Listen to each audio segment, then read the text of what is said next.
Hey everybody, Derek here. This week we're talking about the base to final turn. A little bit of research that I've done on this. I've looked up a couple of actual accidents that have happened, NTSB reports, a couple websites. One website I'll be going over is flyingmag.com. This one's called Aftermath, Turning the Final. It's December 2018. In this actual article, there was an SR-22 pilot that got a little too slow on his base to final turn, ended up inadvertently going into a stall spin, and unfortunately passed away as a result. There's just no room for error at this low of an altitude, and no way to recover from something like this. I did want to read a portion of this. And it goes like this. A pilot who finds him or herself overshooting the final approach course on base leg, but who is reluctant to bank steeply so close to the ground or does not have a sufficient airspeed cushion to allow a steep bank, might unconsciously use the rudder to bring the nose around to the runway. The combination of low speed and a cross control is conductive to a stall spin. For that matter, the impression of speed over the ground that is produced by a tailwind at low altitude might cause a pilot to feel that he or she is going too fast. They might instinctively raise the nose. Many of the dangers attributed to wind effects in the traffic pattern are usually due to visual impressions of speed or drift that become very strong when one is very close to the ground, but are not necessarily related to the actual speed or attitude of the airplane with respect to the air. So for me, this all comes down to airspeed and angle of attack, of course. If any of you have ever read the book Stick and Rudder, sorry it's backwards, but looks like this. I highly recommend it.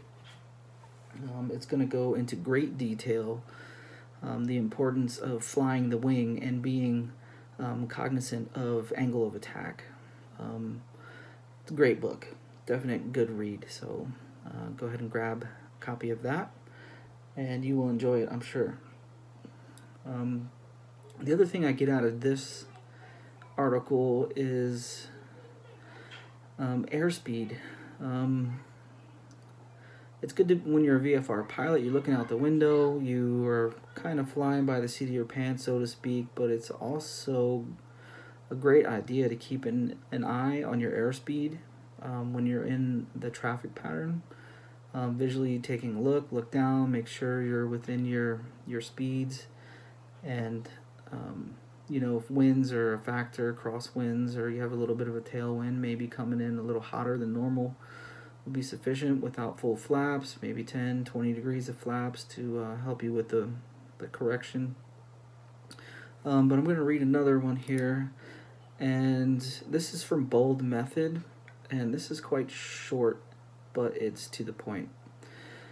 So, in looking at this, I was kind of trying to see how to best manage or not get into this situation, and this says it great. It says the best option, go around.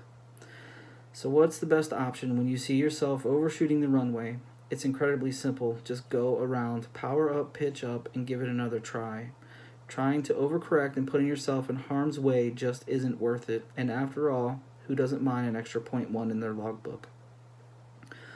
With that said, the best thing to do in these situations, when you're overshooting, you're too slow, straighten out, put the power in, and just go around.